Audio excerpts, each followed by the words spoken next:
Assalamualaikum warahmatullahi wabarakatuh.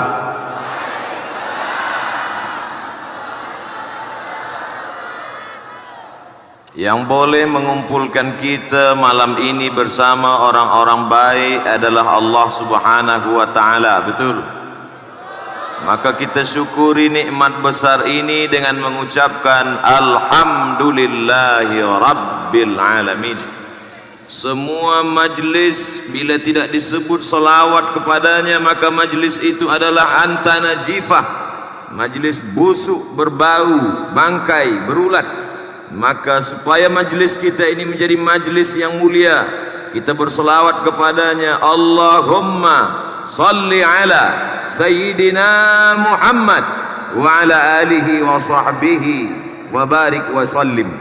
Apa kata Sayyidina Abu Bakar Siddiq radhiyallahu an asila ila qarabati Rasulillah sallallahu alaihi wasallam ahabbu ilayya, menyambung silaturahim kepada keluarga Rasulullah sallallahu alaihi wasallam lebih aku sukai, lebih aku cintai, min an asila ila qarabati, daripada menyambung silaturahim dari keluargaku sendiri. Menyambung silaturahim kepada keluarga Rasulullah lebih aku sukai daripada menyambung silaturahim dengan keluargaku sendiri. Yang berkata begitu bukan ustaz, bukan ulama, tapi orang yang dijamin masuk surga. Dia adalah Sayyidina Abu Bakar Siddiq. Lalu bagaimana dengan kita? Bagaimana dengan kita yang manusia biasa? Malam ini Al-Faqir Abdul Samad datang bukan membagi tazkirah, tapi datang dengan niat menyambung silaturahim dengan keluarga Rasulullah sallallahu alaihi wasallam. Sayyidi Al-Habib Ali Zainal Abidin, matta'ana Allahu bi tuli umrihi, nafa'ana Allahu bi husni adabihi wa sulukihi.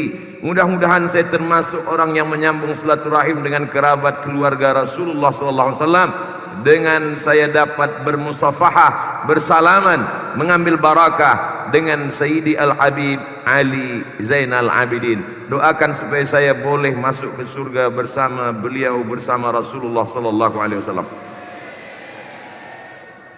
Jamaah ikut juga, bukan saya saja. Yang berhormat Menteri Besar Selangor, datuk-datuk, datin-datin, muslimin muslimat, yang besar tak dihimbau gelar, yang kecil tak dapat disebut nama. InsyaAllah kita semua yang hadir ini dicatat malaikat sebagai mujahid fi sabilillah. Yang berkata begitu bukan Abdul Samad. Man kharaja fi talabil ilmi, siapa sahaja yang keluar rumah dengan niat menuntut ilmu, fahuwa fi sabilillah, maka dia sama seperti orang yang berjihad fi sabilillah hatta yarja'a, hingga dia pulang balik ke rumah nanti.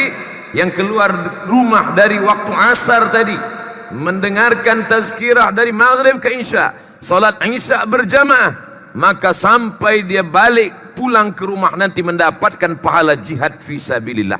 Kalau dia mati dalam jalan ini, insyaallah dia akan dimasukkan ke dalam minas syuhada, tergolong orang-orang yang mati sebagai syahid insyaallah. Amin ya rabbal alamin. Man ahabba ayyusata lahu fi rizqihi, siapa yang ingin panjang umurnya, wa yunsa'alahu fi atharihi, dimurahkan rezekinya, falyasil rahimahu, hendaklah dia selalu menyambung silaturahim. Hari ini dari 2 hari bulan hingga 9 hari bulan Februari 2020, Abdul Samad datang ke Semenanjung Melaya, ke negeri kerajaan Malaysia, tak lain tak bukan ingin datang menyambung tali silaturahim. La yadkhulul jannah, tak masuk surga. Siapa yang tak masuk surga itu ya Rasulullah? Qati'ur rahim, orang yang memutus tali silaturahim. Malam ini kita sedang menyambung tali silaturahim. Kita termasuk dalam golongan yang dicari Allah. Ainal mutahabbuna bijalali, mana orang yang dulu berkasih sayang kerana aku. Hari ini kita semua berkumpul berkasih sayang bukan kerana harta, bukan kerana kuasa, bukan kerana maslahat kepentingan dunia, tapi kita berkumpul kerana la ilaha illallah Muhammadur Rasulullah. Kita semua adalah pencinta mahabbah kepada Sayyidina wa Maulana wa Dhukhrina wa Syafi'ina Muhammad sallallahu alaihi wasallam. Tajuk kita malam ini adalah bekal menuju surga.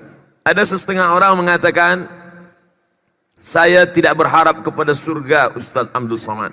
Bahkan ada pula yang bertanya kepada saya, Ustaz Abdul Somad, ada guru kami berkata tidak boleh kita beribadah meminta surga. Maka saya jawab, dalam Al-Quran dikatakan Allah, a'udzubillahi minasyaitonir rajim, wasari'u ila maghfiratin min rabbikum wa jannatin arduhas samawati wal ard. Bersegeralah kamu kepada ampunan Allah, tapi bukan hanya setakat ampunan maghfirah, wa jannatin, bersegeralah kamu ingin mendapatkan surga. Jadi kalau ada orang sholat ingin surga, tak salah.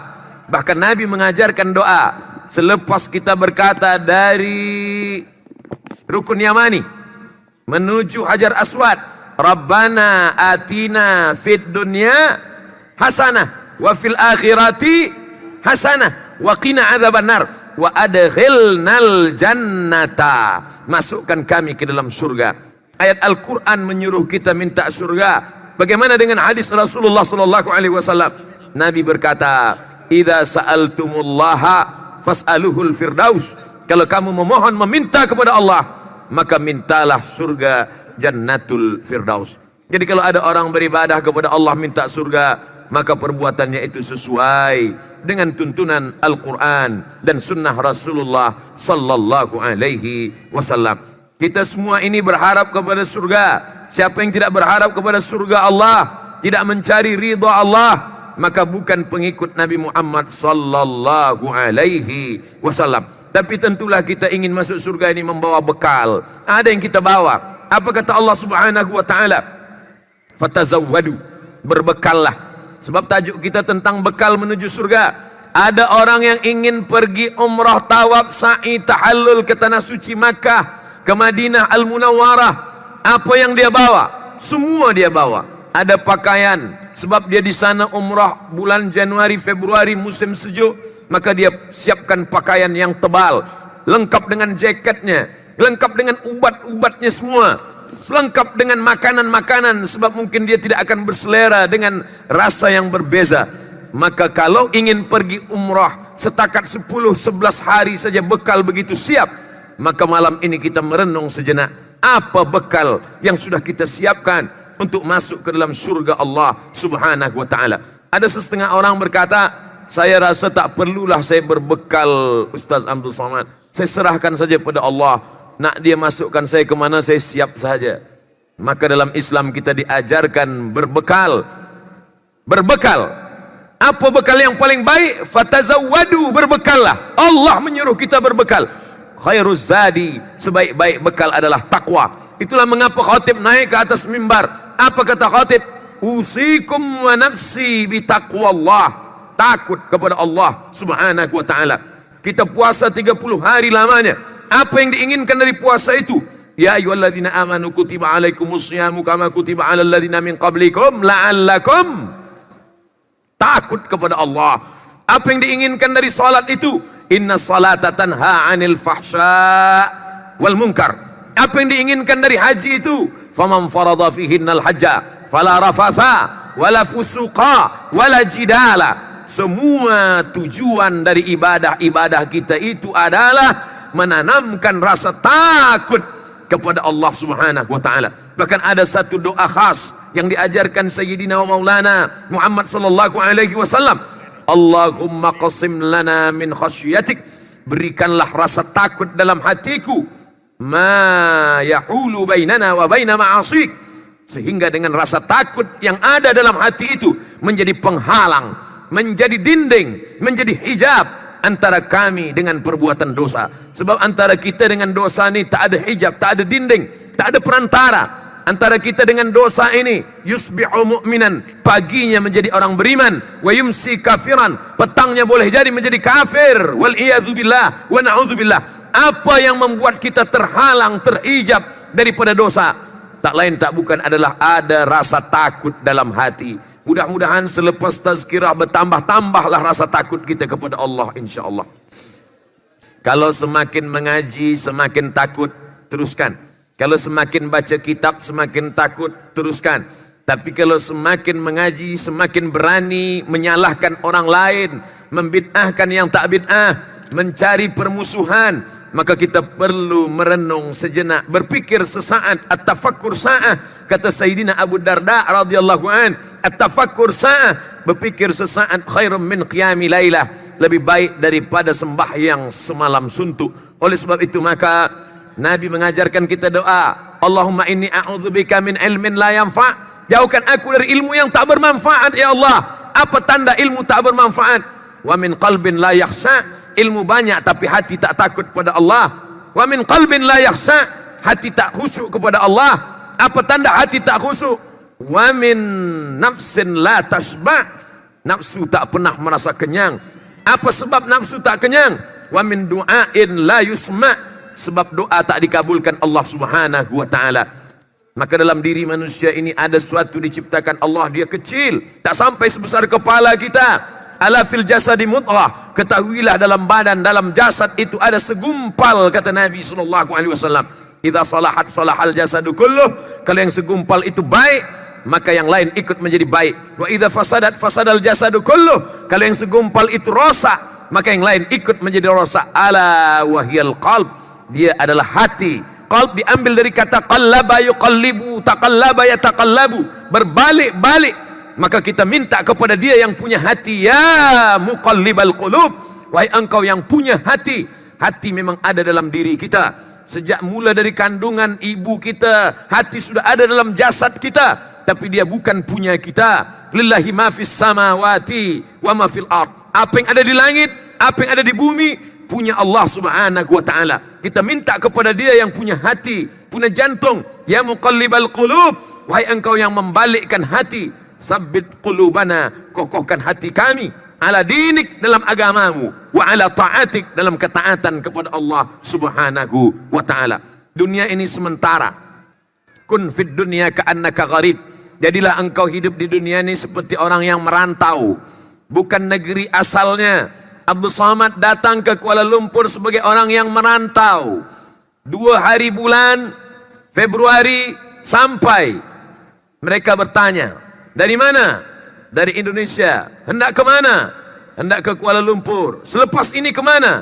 Nanti saya akan pergi ke Melaka. Lepas dari Melaka ke mana? Ke Terengganu. Dari Terengganu ke mana? Balik ke Kuala Lumpur. Dari Kuala Lumpur ke mana? Akan pergi ke Sulawesi, Indonesia. Sebenarnya saya nak bagi tahu jadual saya je. Kita adalah manusia yang musafir berjalan. Kun fid dunya ka'annaka gharib, jadilah engkau manusia seperti merantau di suatu negeri, sampai masanya dia akan kembali ke negeri asalnya. Apa yang akan kita bawa? Ini tempat sementara saja. Hari panas terik, tak tahan dengan panas matahari, maka bernaung di bawah pokok kayu yang rindang. Sementara panas terik, redup matahari, kita akan teruskan perjalanan. Suka tak suka, mahu tak mahu, kita akan tinggalkan dunia ini. Idza jaa ajaluhum, kalau ajal sampai, la yastakhiruna sa'atan, tak dapat ditunda walau sesaat. Wala yastaqdimun, tak pula dapat dimajukan walaupun sesaat. Kalau sudah tiba masanya, apa kata orang Melayu? Mumbang jatuh, kelapa pun jatuh. Tegaklah di bawah pokok kelapa. Jangan pandang ke atas, tapi pandang ke bawah. Sebab bila memandang ke atas, yang diingat bukan mati, tapi gulai. Pandang ke bawah, tengok ke tanah. Apa yang nampak di bawah? Bukan hanya kelapa tua yang jatuh, kelapa muda pun jatuh. Tak hanya kelapa muda yang jatuh, mayangnya pun jatuh juga. Ranting kayu pun jatuh juga. Kalau sudah sampai masanya, kita akan menghadap Allah Subhanahu wa taala. Yang tua, jangan terlampau takut. Yang muda, jangan terlampau berani. Yang sakit, jangan putus asa. Yang sehat, jangan merasa malaikat maut masih jauh. Banyak orang kalau diajak bertaubat kepada Allah, kenapa kamu tidak bertaubat? Rasa-rasanya malaikat maut datang selepas pencen lah Ustaz. Siapa yang berkata demikian? Kalau sudah sampai yang dijanjikan Allah Subhanahu wa taala, maka kita semua akan menghadap Allah. Tinggal semuanya. Kupiah, peci, kolan suah yang amat sangat dicinta tinggal. Baju, Semua dengan baju kebesarannya. Orang yang dimuliakan dengan baju kebesarannya. Saya di rumah alhamdulillah ada beberapa baju kebesaran. Sebab jamaah bagi saya XL. Tinggal semuanya. Lalu kemudian apa yang akan kita bawa menghadap Allah Subhanahu wa taala? Kalau pernah tangan menyapu kepala anak yatim, kalau pernah kaki melangkah ke masjid, kalau pernah kening ditempelkan ke lantai, kalau pernah mata memandang ulama, para habaib zuriat Rasulullah sallallahu alaihi wasallam, kalau pernah telinga mendengar tazkirah, kalau pernah lidah berzikir basah menyebut asma Allah, itu saja yang dapat menolong. Yauma yafirrul mar'u min akhih, hari itu orang akan lari dari saudara. Saudara kandung tak boleh menolong. Wa ummihi, ibu kandung. Wa abi, ayah kandung. Wa sahibatihi, istri tak ada kandung. Wa bani, anak-anak, semua akan sibuk mengurus dirinya masing-masing. Oleh sebab itu, bekal yang akan kita bawa, sesuai bekal apa yang kita bawa, dengan bekal itulah kita akan masuk ke dalam pintu-pintu surga yang dijanjikan Allah Subhanahu wa taala. Berapa pintu surga itu? Disebutkan dalam hadis sahih ada 8 pintu. Kalau kamu ingin tahu siapa yang masuk dari pintu ke-8-8-nya, dia pilih mana saja. Pintu 1, pintu 2, pintu 3, pintu 4. Kau nak masuk dari pintu yang mana saja? Kata Nabi SAW, inilah orangnya. Yang dia tunjuk adalah Abu Bakar Siddiq. Abu Bakar Siddiq nak masuk dari pintu mana saja, disilakan Allah Subhanahu wa taala. Bila kita membaca Yasin petang Jumat, malam Jumat, setiap malam sebelum tidur, saat tahajud, kita ulang berkali-kali. Salamun qawlam min rabbir rahim. Salamun qawlam min rabbir rahim. Salamun qawlam min rabbir rahim. Begitu seorang ibu membaca Yasin, dia ulang sampai berkali-kali. Anaknya bertanya, ibu, Umi, kenapa diulang sampai 3 kali? Usah tanya-tanya, dari dulu memang udah begitu. Dia ulang saking inginnya. Sebab ketika membaca ayat azab, menetes air mata, takut kepada azab. Membaca ayat nikmat, membaca ayat surga, maka kita ulang berkali-kali. Tidakkah kita mendengar bagaimana Imam Masjidil Haram, Syekh Abdurrahman Sudais, Syekh Hudhaifi, Su'ad As-Suraim, ketika membaca ayat, dia ulang berkali-kali. Imamnya menangis, makmumnya menangis, jamaah umrah menangis, jamaah haji menangis, karena mereka mengenang ayat azab menakutkan tentang neraka. Sebagian makmum dari Asia Tenggara menangis juga. Bukan sebab ayat itu, sebab ayat panjang betul. Mudah-mudahan anak cucu kita mendengar baca Quran, dia paham isinya insyaAllah. Wa idza tuliyat alaihim ayatuhu, kalau dibacakan ayat-ayat Al-Quran, zadatuhum imana, bertambah iman mereka kepada Allah Subhanahu wa taala. Maka pintu yang pertama, sesuai dengan bekal yang kita bawa. Apa bekal yang engkau bawa? Masuklah dari pintu babus shalah. Inna awwala ma yuhasabu bihil abdu yaumal qiyamah. Yang pertama kali dihisab, dihitung, dikira dari seorang hamba, salatuhu, salat. Makanya anak-anak kita, muru auladakum bis salah, suruh anak kamu salat. Wahum abna'u sab'a sinin, umur 7 tahun suruh dia sembahyang. Wadribuhum fil asrah, pukul manakala dia berumur 10 tahun. 7 suruh, 10 pukul. Manakala saya sampaikan tazkirah ini di hadapan puan-puan, di hadapan perempuan-perempuan, di hadapan muslimat, apa kata mereka? Ustaz Abdul Samad, alhamdulillah, menyuruh anaknya senang, menyuruh bapaknya pula yang payah. Masya Allah, tabarakallah, wali'ayadzubillah. Mudah-mudahan semua anak-anak gadis belia kita mendapatkan suami yang soleh-soleh, yang solat-solat. Yang berkata amin yang belum nikah saja. Tapi dia doa sebenarnya bukan untuk dia, untuk anak-anak cucu dia. Karena kita tidak memikirkan diri kita saja, yang kita pikirkan anak cucu kita. Idza ja'akum man tardawna dinahu, kalau datang seorang pemuda belia meminang anak gadismu, apa yang kau pandang dari dia? Dinahu, baik agamanya, wa khuluqahu, baik akhlaknya, maka apa yang kau lakukan? Fazawwijuhu, maka nikahkanlah dia. Kalau tidak kamu lakukan itu, takun fitnatun fil ardi wa fasadun arid, akan terjadi fitnah dan besar dan kerosakan di atas muka bumi yang amat sangat besar. Bila kau pandang keretanya, keretanya akan tinggal hancur. Kau pandang rumahnya, rumahnya akan binasa. Kau pandang tanahnya, tanahnya akan diwariskan. Tapi yang kekal abadi adalah ibadahnya kepada Allah Subhanahu wa ta'ala. Alhamdulillah, pemuda-pemuda belia yang ada di hadapan saya ini semuanya adalah pemuda-pemuda yang siap menjadi imam. Betul? Yang tua pula menyahut dia.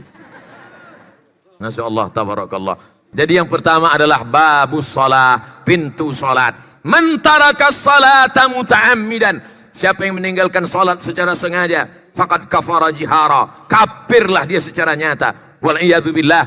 Kita selalu ulama-ulama kalau sudah menyebut kafir, murtad, berkali-kali mereka berkata, wa na'udzubillah, wal iyadzu billah. Allah lindungi. Ya Allah, ya Tuhan kami, ya Rabb, ya Dzal Jalali wal Ikram, ya fa'alul lima yurid.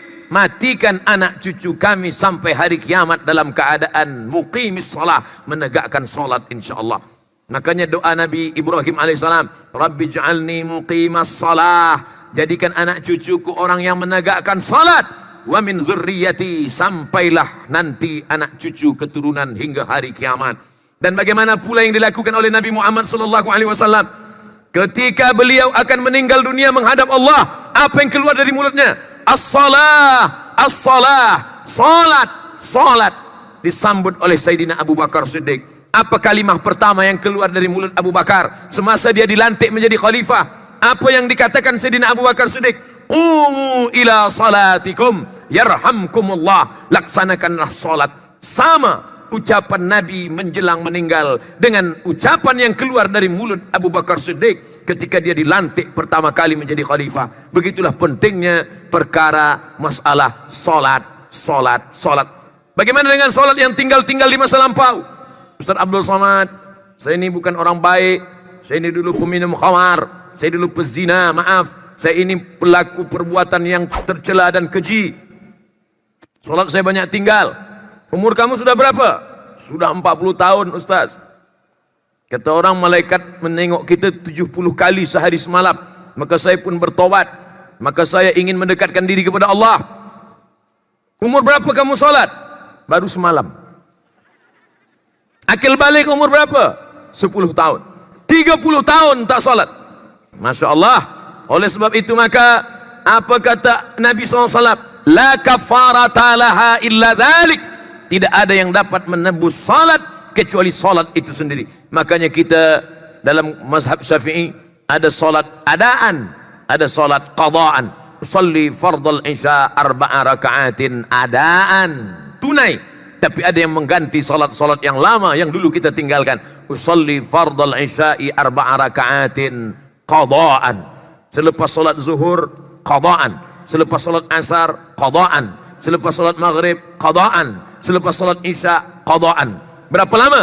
Selama yang ditinggalkan. Taubat 2020, cash 2050. Kalau malaikat datang sebelum itu, alhamdulillah, niatnya sudah sampai. Tapi jangan sebab saya bagi tazkirah malam ini semua solat mesti diqadha, diganti yang lalu-lalu, esok semua kaki tangan semua yang bekerja tak lagi masuk office. Kemana semua? Dia ambil cuti nak qadha solat sebulan. Bukan begitu. Kita tanya para habaib, kita tanya para ulama, bagaimana melaksanakannya. Maka begitu yang diajarkan. Tetap kita qadha selepas satu salat. Sepakat 4 mazhab. Yang paling tua Imam Abu Hanifah, Hanafi. Yang kedua Imam Malik bin Anas, Maliki. Yang ketiga Muhammad bin Idris, Syafi'i. Yang keempat Ahmad bin Ambal, Hambali. Bahwa salat yang lalu, yang lampau, begitulah beratnya. Tapi jangan gara-gara ini sebab tazkirah Abdul Somad. Sebenarnya saya ini dah lama ingin taubat Ustaz. Kenapa tak taubat? Berat betul, tak jadilah saya taubat. Tetap bertaubat. Tubu ilallahi taubatan nasuha. Man shalla isnatai asyarata raka'ah, siapa yang salat 12 rakaat fil yaumi wal lailah, sehari semalam, dia salat 12 rakaat. 2 rakaat sebelum subuh, 4 rakaat sebelum zuhur, 2 rakaat selepas zuhur, 2 rakaat selepas maghrib, 2 rakaat selepas isya. Saya ulang sekali lagi. Orang kalau belum makan malam susah mengingat. 2 rakaat sebelum subuh, 4 rakaat sebelum zuhur, 2 rakaat selepas zuhur, 2 rakaat selepas maghrib, 2 rakaat selepas isya. Man shalla isnatai asyarata rakaat, siapa yang solat 12 rakaat, bunya lahu bihinna baitun fil jannah, dibina Allah untuknya satu tempat di surga. Mudah-mudahan kita istiqamah qabliyah ba'diyah, qabliyah ba'diyah, qabliyah ba'diyah. Banyak orang tak solat sunat. Bila ditanya, kenapa awak tak solat sunat? Solat sunat itu dilaksanakan berpahala, tak dilaksanakan tak apa-apa. Itulah yang menyebabkan orang tidak solat sunat. Padahal rakaat al-fajri khairum minad dunya wa ma fiha. 2 rakaat qabliyah subuh lebih baik daripada dunia dan seisinya. Salat sunat doa, salat sunat isyraq, salat sunat awabin, salat sunat tahajud, salat sunat witir, salat sunat ba'diyah. Maka perbanyak salat sunat Sayyidina wa Maulana Muhammad sallallahu alaihi wasallam punya anak perempuan bernama Sayyidatuna Fatimah. Sayyidatuna Fatimah punya anak lelaki bernama Sayyidina Al-Husain. Sayyidina Al-Husain punya anak lelaki bernama Sayyidina Ali. Nama datuk dia Ali, nama dia pula Ali. Ada 2 Ali. Bagaimana membezakan Ali pertama dengan Ali kedua? Maka dia diberi gelaran Zainal Abidin. Zain perhiasan, Abidin ahli ibadah. Mengapa dia disebut perhiasan ahli ibadah? Dia juga disebut dengan Imam As-Sajjad Dal. Banyak sujudnya kepada Allah. Kenapa? Karena dia sehari semalam 1000 sajadah, 1000 kali sujud. Sehari semalam keningnya dia tempelkan ke lantai 1000 kali sujud. Bukan kata Abdul Samad. Yang menceritakan itu adalah Imam Az-Zahabi dalam kitab Siyar A'lam An-Nubala. Zuriat Rasulullah, mengalir darah Nabi dalam badannya. Darah yang mengalir dalam badan tidak akan disentuh api neraka, tapi dia tetap bersimpuh sujud 1000 kali sujud siang dan malam. Bagaimana dengan kita? Kita kadang sujud juga, cuman tak sampai kening ke lantai. Sikit aja. Sikit aja. Na'udzubillah. Oleh sebab itu maka kita malu kalau kita baca sirah, sejarah orang-orang yang dekat kepada Allah Subhanahu wa taala. Yang pertama, bekal kita menghadap Allah adalah babus shalah. Bekal kita bawa salat, kita akan masuk dari babus shalah. Yang kedua, babur rayyan. La yadkhuluhu illa as-shaimun. Yang masuk ke dalam babur rayyan itu adalah hanya mereka yang membawa bekal. Beg yang mereka bawa isinya adalah puasa. Puasa Isnin dan Khamis. Puasa Ayyamul Bait 13, 14, 15. Puasa Asyura 10, 9, 10, 11 paling elok. Tak boleh 3, 9, 10, 11, 10, 11 saja. 10, 11 pun tak sanggup, 10 saja. 10 pun tak sanggup. Innalillahi wa inna ilaihi raji'un. Apa bekal kita menghadap Allah Subhanahu wa taala? Banyak perempuan-perempuan sanggup menahan untuk tidak makan. Awak tak makan, diet. Tapi untuk bekal menghadap Allah Subhanahu wa taala, yang berpuasa dietnya dapat. Yang diet puasa belum tentu dapat. Oleh sebab itu maka kita bawa puasa ini menghadap kepada Allah Subhanahu wa taala. Nabi SAW ditanya, mengapa engkau berpuasa hari Isnin ya Rasulullah? Dzaka yauma wulidtu, hari Isnin aku lahir. Wa yauma bu'istu, hari Senin aku dibangkitkan. Wa yauma unzalu alayya, hari Isnin wahyu diturunkan kepada aku. Mengapa engkau puasa hari Khamis ya Rasulullah? Turfa'u fihi al-a'mal. Jumat, Sabtu, Ahad, Isnin, Selasa, Rabu, Khamis. Hari Khamis awal diangkat. Uhibbu an yurfa'a amali wa ana sha'im. Aku suka ketika amalku diangkat, aku dalam keadaan berpuasa. Pemuda-pemuda sangat elok, sangat baik berpuasa. Pelajar-pelajar penuntut ilmu amat sangat baik berpuasa. Untuk apa? Untuk mengendalikan hawa nafsunya. Bergejolak, maka dengan berpuasa dia akan merasakan kedekatan muraqabatullah, musyahadatullah, penyaksian Allah, pengawasan Allah. Dalam saat berpuasa itulah dia merasakan Allah itu amat sangat dekat. Kita kalau tak makan, tak minum, terasa Allah itu dekat betul. Apalagi pukul-pukul 6 menjelang azan, dekat betul. Selepas azan baru agak jauh. Oleh sebab itu maka kita banyakkan bekal-bekal puasa. Puasa inilah yang akan menolong kita. Man mata, siapa yang mati, wa alaihi siyamun, ada utang puasa. Dulu mengandung anak pertama, Berapa hari tidak puasa? Masa mengandung 30 hari tak puasa. Menyusukan anak 2 tahun. Tahun pertama menyusukan anak 30 hari tak puasa. Tahun kedua menyusukan anak 30 hari tak puasa. 1 anak 90 hari tak puasa. Berapa anak awak? 10. Man mata, siapa yang mati? Wa alaihi siyamun, punya utang puasa. Sama anhu waliyuhu, ahli warisnya wajib mengqadhakan puasa untuknya. Oleh sebab itu, makcik-makcik, puan-puan, pemudi-pemudi, belia-belia, tulis berapa puasa yang tinggal dulu. Tulis, catat, yang sudah diqadha, bagi tanda sign. Sudah qadha, sudah qadha, sudah qadha. Simpan catatan ini di dalam bag. Manakala kita mati, ahli waris kita pun mencari surat-surat tanah. Insya Allah dia akan dapat surat itu. Mereka pun akan berbagi. Dia call adik dia, abang dia, kakak dia. Datanglah kakak, datanglah adik. Ini ada yang nak kita bagi-bagi ni. Awak 10, awak 10. Semua datang. Dia sangka 10 emas. Rupanya 10 hari qadha puasa.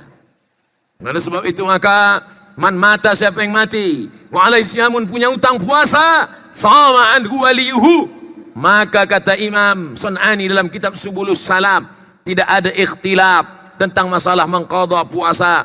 Puasa wajib, puasa nazar, puasa qadha, puasa Ramadan, maka wajib kita ganti. Adapun masalah salat diqadha bagi orang yang sudah meninggal ada ikhtilaf. Tapi tentang masalah puasa, babur rayyan, insyaallah 2 pintu. Bagi yang sudah merasa agak-agaknya aku masuk dari pintu salat, agak-agaknya aku masuk dari babur rayyan, 2 pintu sudah masuk, alhamdulillah. Bagi yang 2 belum, jangan takut, ada 6 pintu lagi, mudah-mudahan terbuka. Yang ketiga adalah babus sedekah. Sedekah.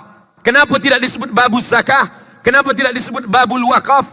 Kenapa tidak disebut babul infak? Karena yang namanya wakaf, infak, zakat khas, yang amnya adalah sedekah. Makanya Allah menyebut zakat itu pun sedekah. Innamas sadaqatu lil fuqara wal masakin wal amilina 'alaiha.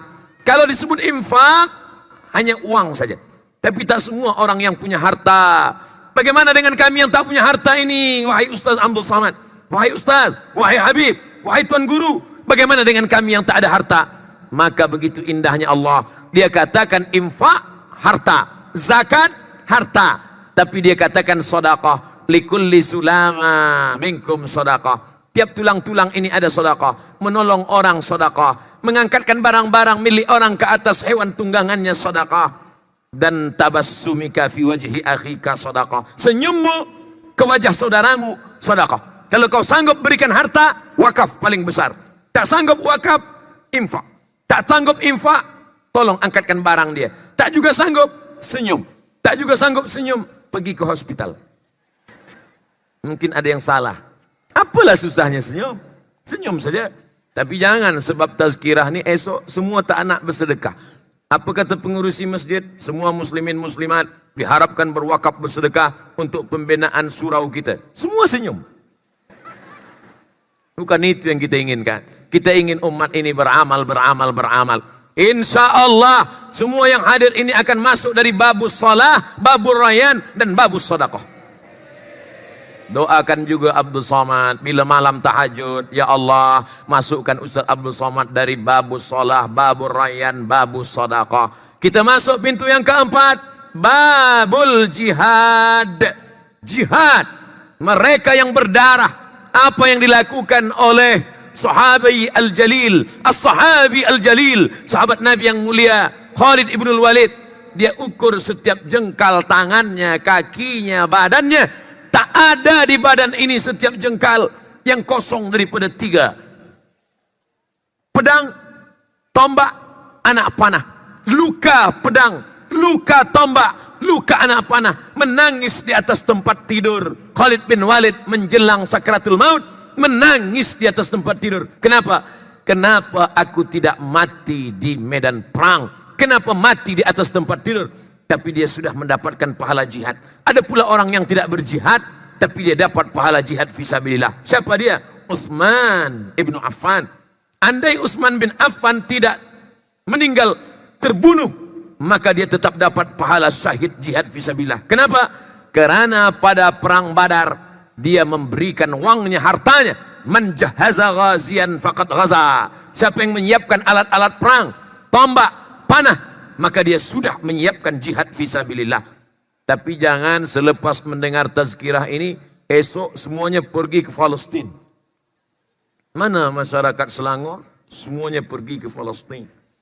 Yang ada tenaga, yang ada harta, yang ada nyawa. Ini musim sejuk. Saudara kita di Palestina, di Syam, di Yaman, mereka memerlukan jaket, memerlukan makanan. Saya dikirimkan beberapa gambar tentang seorang perempuan tua tegak di atas ais salji. Kakinya terbuka, tak ada yang dapat membalut kakinya sebab miskin susah. Di musim panas pula mereka kekeringan. Kirimkan uang untuk menggali perigi sumur untuk mengambil air dari bawah. Datanglah saat bertanya kepada Nabi SAW, ya Rasulullah, ummi matat, emakku mati meninggal dunia, afa atasaddaqu anha, apakah aku boleh bersedekah? Kata Nabi, tasaddaq, bersedekahlah wahai Sa'ad. Ayu sadaqatu afdal, apa sedekah yang paling afdal? Apa sedekah yang paling utama? Saqil ma, memberikan air minum. Berikan air minum. Maka paling elok amat sangat baik menggalikan perigi, tapi membuat perigi sumur tempat air tak sama di bumi Melayu dengan di Palestina. 100 meter ke bawah, 100 meter ke bawah baru dapat batu, belum air. Oleh sebab itu maka kita tolong menjahaza ghazian. Siapa yang menyiapkan pasukan perang, memberi tombak, membeli panah, membeli senapan, inilah yang akan menolong di hadapan Allah Subhanahu wa taala. Makanya dalam ayat jihad itu adalah jihad harta dulu. Hal adullukum ala tijaratin tunjikum min adzabin alim. Maukah kamu aku tunjukkan satu perniagaan yang dapat menyelamatkan kamu dari azab Allah? Syaratnya ada 3. Tu'minuna billah, percaya kepada Allah. Wa tujahiduna fi sabilillah, berjihadlah menolong agama Allah. Bi amwalikum, dengan harta kamu. Nyawa, nomor 2. Yang pertama kali adalah dengan harta. Kalau Ustadz bagi tazkirah, mari kita tolong saudara kita dengan nyawa. Semuanya berkata, saya siap mati Ustadz. Tapi kalau ditanya, mari kita tolong saudara kita dengan harta, semua tertidur. Oleh sebab itu maka yang paling utama adalah watujahiduna fi sabilillah bi amwalikum, dengan harta kamu. Babus salah sudah, babul rayyan sudah, babus sedekah sudah, babul jihad sudah. Yang kelima. Sampai berapa nih Ustaz? Sampai 8 je. Takkan saya tambah sampai 9. Nabi mengatakan min abwabil jannatis samaniyah, 8 saja. Maka yang kelima adalah itu yang disebut dengan babul kaziminal ghaiz. Bab yang kelima, pintu yang kelima, bekal yang akan kita bawa adalah pintu menahan marah. Begitu adilnya Allah Subhanahu wa taala. Ada orang yang disuruh salat dia hanya fardu saja. Subuh, zuhur, asar, maghrib, isya. Disuruh puasa banyak-banyak, saya tak boleh puasa Ustaz sebab saya sakit. Disuruh bersedekah, saya tak ada harta Ustaz. Disuruh berjihad, macam mana nak jihad? Puasa pun saya tak kuat. Tapi jangan sedih, ada bab yang kelima. Apa dia? Bekal yang kita bawa melalui pintu ini adalah babul kaziminal ghaiz, menahan amarah. Mari tahan marah. Tapi makna menahan marah ini bukan tak marah sama sekali. Banyak juga jamaah ini yang tak paham. Ustaz sampaikan jangan marah, la taghdab, la taghdab. Balik dari situ dia tak ada marah lagi. Tuan Haji, ya, anak gadis awak dibawa orang, tak apa, bawalah, bawa. Oh, bukan itu mana tak marah. Masanya kita boleh marah. Islam bukan membuat kita tak marah. Nabi pun, apa nih Ustaz Abdul Somad nih marah-marah nih? Nabi kan tak marah, Nabi kan baik, Nabi kan lembut. Betul. Patah gigi Nabi, berdarah kening Nabi, berdarah kaki Nabi. Datang sahabat meminta, ya Rasulullah, marahlah ya Rasulullah, angkat tangan engkau ya Rasulullah, mintakan doa mustajab. Rata mereka dengan tanah. Apa kata baginda? Allahumma hdi qaumi fa innahum la ya'lamun. Berikan mereka hidayah, mereka berbuat salah kerana tak tahu. Tapi ada saatnya Nabi marah. Nabi kalau untuk dirinya sendiri dia tak marah, Giginya berdarah, dia tak marah. Keningnya berluka, dia tak marah. Kakinya berdarah, dia tak marah. Tapi manakala umat diganggu, ada ulama yang dibunuh, maka saat itu dia marah. Sebulan dia mengangkat tangan. Allahumma al'an Bani Ra'il, Allahumma al'an Zakwan, Allahumma al'an Usayyah. Laknat mereka ya Allah, laknat mereka ya Allah. Beza dengan kita. Kita kadang kalau agama kita dihina, kita tak marah. Tapi kalau diri kita dihina, baru kita marah. Kita mengaku pengikut umat Muhammad sallallahu alaihi wasallam. Jadi Ustaz Abdul Somad tak marah. Cubalah tengok Abdul Somad between haters and lovers. Adakah saya jawab, ada saya replay yang mengejek-ejek, yang membuli, yang mengolok-olok saya di Facebook, di Twitter, di WhatsApp? Tak ada saya balas. Cuba tengok di Instagram, tak ada saya balas. Kenapa Ustaz tak balas? Sebab saya tak baca. Sebab bila saya baca, saya naik setan juga. Ini setan banyak. Maka tadi saya manakala berjumpa dengan Sayyidi Al-Habib Ali Zainal Abidin, Habib, doakan saya supaya istiqamah. Atabarraku bikum, saya datang ni nak ambil barakah dengan Habib. Kalau tuan puan tengok malam ni saya bagi tazkirah, kenapa Ustaz Somad malam ni bagi tazkirah tak sama macam di YouTube? Tentulah beza. Maka dari tadi saya tak ada memandang Habib. Sebab bila saya pandang, hilang yang 8 tu. Masya Allah, tabarakallah. Boleh kita bersama ni, Masya Allah. Bersama kita di dunia ini, bersama pula kita nanti di surga, insya Allah. Sampai berapa tadi?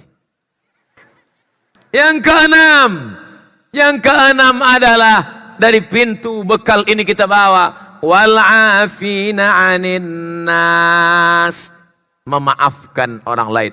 Afa, ya'fu, afwan, afin. Orang-orang yang mampu memaafkan. Maaf itu dari bahasa Arab. Afa, ya'fu, afwan, ma'fu, maaf. Maaf. Memaafkan orang lain. Awak sudah maafkan dia, saya sudah maafkan dia, Pak Ustaz. Betul sudah maafkan dia, saya sudah maafkan dia, Ustaz. Kenapa tak datang ke rumah dia? Saya memang dah maafkan dia. Tapi kalau untuk menengok muka dia, rasanya 20.000, 30 baru boleh. Oh. Makna maaf adalah sebagaimana tapak kaki di atas pasir. Bila kita pijakkan kaki kita di atas pasir, itu nampak bekas-bekas tapak kaki kita. Maka datanglah angin berhembus. Manakala datang angin berhembus menghilangkan jejak-jejak kaki kita. Itulah makna maaf. Maaf artinya tak berbekas ke dalam hati. Abdul Somad ini apakah orang yang boleh memaafkan? Takut saya. Kadang kita bagi tazkirah ini, dia dulu ujian itu datang kepada ustaznya, bukan pada jamaahnya. Lepas tazkirah kita balik, kaki kita pun dipijak orang. Sanggupkah memaafkan orang lain? Oleh sebab itu ada orang yang masuk dari pintu bab al-afina 'anin nas. Pintu salat tak sanggup, kaki sakit. Pintu sedekah harta tak banyak. Pintu jihad jauh untuk berjihad fisabilillah. Pintu puasa sakit sakit lambung, sakit perut. Pintu menahan amarah. Tapi ada satu pintu memaafkan orang lain. Bila orang nak ambil gambar, kita bagilah gambar yang elok. Sebab di beberapa tempat dia tak elok, tak betul. Dia ambil gambar masa saya sedang ni. Dia ambil gambar. Tak elok, sedang elok kamu. Yang ketujuh, apa dia tujuh? Itulah yang disebut dengan Babul Aiman. Babul Aiman. Ada pintu surga itu bernama Babul Aiman. Bila kita nak masuk ke Babul Aiman itu bekal apa yang akan kita bawa? Al-mutawakkiluna 'ala Allah. Mereka yang sentiasa bertawakal kepada Allah Subhanahu wa taala. Mereka yang bertawakal kepada Allah, mereka tidak dihisab, mereka terus saja masuk ke dalam surga dan pintu mereka adalah Babul Aiman. Masuk ke dalam surga Allah Subhanahu wa taala. Wasiqal ladzina taqaw rabbahum ilal jannati zumara. Mereka akan dibawa oleh malaikat ke dalam pintu surga Allah. Apa kata malaikat? Salamun alaikum. Selamat bagi kamu. Selamat datang untuk kamu. Tibatum, kamu sudah berbuat baik. Fadkhuluha khalidin. Masuklah kamu ke dalam surga Allah. Babul Aiman. Siapa dia? orang yang bertawakal, sebenar-benar bertawakal. Wa 'alallahi falyatawakkalul mu'minun. Kalau sudah rezeki kita, maka tak perlu kita melampau batas Allah. La ta'tadu, jangan lampaui batas Allah. Sekarang orang banyak tidak yakin sehingga dia tidak bertawakal. Tapi jangan sebab tawakal tidak berusaha. Apa kata orang Melayu? Kalau rezeki tak akan kemana. Kalau sudah rezeki kita tak akan kemana. Apa kata Imam Al-Hasan Al-Basri? Alimtu anna rizqi la ya'khudhuhu ghairi. Aku tahu rezekiku tak akan mungkin diambil orang. Fatma'anna qalbi. Maka aku pun menjadi yakin. Rezeki kita lebih tahu di mana kita daripada kita mengetahui di mana rezeki kita. Saya ulang sekali lagi. Rezeki kita lebih tahu di mana letak kita daripada kita mengetahui di mana letak rezeki kita. Maka jangan takut. Tapi jangan sebab ini esok tak ada yang berusaha. Semua tak ada yang pergi mencari nafkah. Suami-suami tak ada yang pergi mencari nafkah. Dia tidur hingga pukul 9 pagi. Manakala isteri dia, wife dia menjagakan dia. Wake up, jaga, pergi cari rezeki. Rezeki kita lebih tahu di mana kita daripada ini ustaz sesat nih. Maka kita mesti juga seimbang. Kita ini namanya Ahlus Sunnah wal Jamaah. Apa makna Ahlus Sunnah wal Jamaah itu? Mengikut sunnah Rasulullah sallallahu alaihi wasallam. Nabi tak ada duduk-duduk di Masjid Nabawi selepas salat baca Quran berzikir, tak ada berusaha. Kita tunggu aja rezeki turun dari langit, lalu Nabi angkat tangan, Allahumma anzil alaina ma'idatan minas sama, ya Allah turunkan rezeki dari langit. Tidak. Apa kata Allah dalam Quran?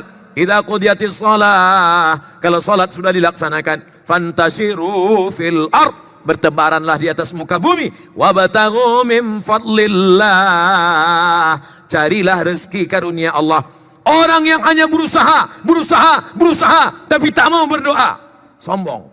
Berdoa saja, tak mau berusaha, pesong. Oleh sebab itu kita sesuaikan. Kita Ahlus Sunnah wal Jamaah, ada ikhtiar, ada usaha, ada sa'i. Maka kita tetap berusaha. Setelah itu kita bertawakal. Fa idza azamta, kalau kau sudah azam, kalau kau sudah berusaha, kalau sudah bertekad kuat, fatawakkal 'ala Allah. Tawakal kepada Allah. Kalau dapat berarti memang rezeki kita. Kalau tak dapat berarti Allah punya cerita yang lebih indah daripada itu. Dia akan ganti dengan yang lebih baik insyaAllah. Last, yang ke-8. Babuz zikri. Bab zikir. Ini pintu terakhir bagi siapapun yang tak boleh mengamalkan. Nak solat tegak lama, kaki sakit. Nak lama baca Quran, titik nun sudah 3 pula. Nak bersedekah, harta tak ada. Nak berjihad, tangan menggeletar. Macam mana nak berjihad? Ustaz Somad, mari kita berjihad ke Uyghur. Macam mana nak berjihad ke Uyghur, tangan menggeletar? Belum sampai ke Uyghur, datang kelawar. Habis, mati. Ini pintu yang terakhir. Pejamkan mata, duduk, berzikir mengingat Allah. Afdalu zikri, la ilaha illallah. Pejamkan mata. La ilaha illallah, la ilaha illallah, la ilaha illallah, la ilaha illallah, la ilaha illallah. Tapi ada setengah orang saya tengok dia zikir kepala dia bergoyang, Ustaz. La ilaha illallah. La ke kanan, Allah ke kiri, ke jantung dia. La ma'buda bihaqqin illallah. La mahbuba bihaqqin illallah. La mawjuda bihaqqin illallah. La ilaha illallah, ke tangkai jantung dia. Itu bukan asal pusing, bukan asal geleng-geleng kepala aja. Ini banyak juga orang dia tengok kiri kanan geleng kepala, dia geleng pula. Kenapa awak geleng? Saya tengok kiri macam tu, kanan macam tu, saya buat pula. Oh, berzikir baik. Ya ayyuhalladzina amanu dzkurullaha dzikran katsira. Berzikirlah kamu banyak-banyak. Sebanyak apa? Berapa kali? Datanglah Tok Guru. Ustaz, berapa kali saya berzikir sehari semalam? Zikir 1000. Berapa kali saya berzikir sehari semalam? Zikir 2000. Lalu kemudian orang yang tak bersetuju mengatakan, siapa yang berzikir 1000 bid'ah, wa kullu bid'atin dhalalah, wa kullu dhalalatin finnar. Lama-lama dia berpikir, dulu aku pakai dadah tak ada sebut masuk neraka. Sekarang aku berzikir disebut pula masuk neraka. Maka ada orang berzikir 1000, 2000. Pandang apa yang ditulis oleh Imam Az-Zahabi dalam kitab Syiar A'lam Nubala, manakala dia menjelaskan Sayyidina Abu Hurairah radhiyallahu anhu, wa kana Abu Hurairah radhiyallahu anhu, Abu Hurairah sebelum tidur yusabbihullaha alfa uqdah, sebelum tidur malam dia memetik 2000 simpul tali. Dia ambil tali, dia simpul 2000 simpul, sebelum tidur malam dia petik 2000 simpul. Subhanallah, subhanallah, subhanallah, subhanallah, subhanallah, baru dia tidur malam. Makanya beli tasbih yang panjang. Di Madinah banyak tuh tasbih panjang 1000. Ini banyak juga sekarang jamaah umrah, jamaah haji beli tasbih. Semuanya untuk orang lain, tak ada untuk dia. Ada satu, itu pun untuk kereta pula. Kereta bertasbih. Judul ceritanya ketika kereta bertasbih. Apa nih? Kita tak pernah bertasbih. Tapi ada satu zikir yang luar biasa. Apa kata Sayyid Muhammad bin Alawi bin Abbas Al-Hasani Al-Maliki? Ada satu amalan. Dia tiada memerlukan ijazah, tiada memerlukan tariqah. Ijazahnya terus saja dari Allah. Allah yang memberikan ijazah kepada manusia. Apa dia? Innallaha wa malaikatahu yusalluna 'alan nabi ya ayyuhalladzina amanu sallu alaihi wa sallimu taslima. Ijazahnya terus dari Allah Subhanahu wa taala. Yang mengajarkannya siapa? Kaifa nusalli alaika ya Rasulullah. Kami tahu cara bersalam kepada engkau. Assalamu alayka ya Rasulullah. Assalamu alayka ya Habiballah. Assalamu alayka ya khaira khalqillah. Assalamu alayka ya safwatallah. Assalamu alayka ayuhan nabiyyu wa rahmatullahi wa barakatuh. Kaifa nusalli alaika. Bagaimana kami boleh berselawat kepada engkau? Nabi mengajarkan, Allahumma salli ala sayyidina Muhammad wa ala ali sayyidina Muhammad. Banyak-banyak berselawat.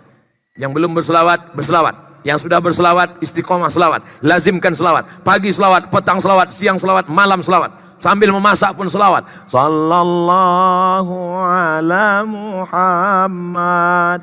Sallallahu alaihi wasallam. Sallallahu ala Muhammad. Sallallahu alaihi. Ya Nabi salam alaika. Ya Rasul salam alaika. Ya Habibi salam alaika. Salawatullah alaika. Anak susah tidur malam, gendong dia, sallallahu ala Muhammad. Kalau anak susah tidur malam. Kalau laki susah tidur malam, bawakan pisau, tidur. Tidak, tak betul. Banyaklah berselawat. Sallallahu. Saya yakin dan percaya semua yang hadir suka majlis ilmu ini adalah majlis yang selalu dari semula kecil dulu memang sudah dibiasakan berselawat. Betul. Betul. Semua dibiasakan berselawat. Kecil-kecil lagi kita dah berselawat. Bagaimana kita tengok datuk-datuk kita dulu bila berjumpa, bersalaman, Allahumma salli ala Sayyidina Muhammad. Allahumma salli ala Sayyidina Muhammad. Allahumma salli ala Sayyidina Muhammad wa ala ali Sayyidina Muhammad. Aqrabu majlisan.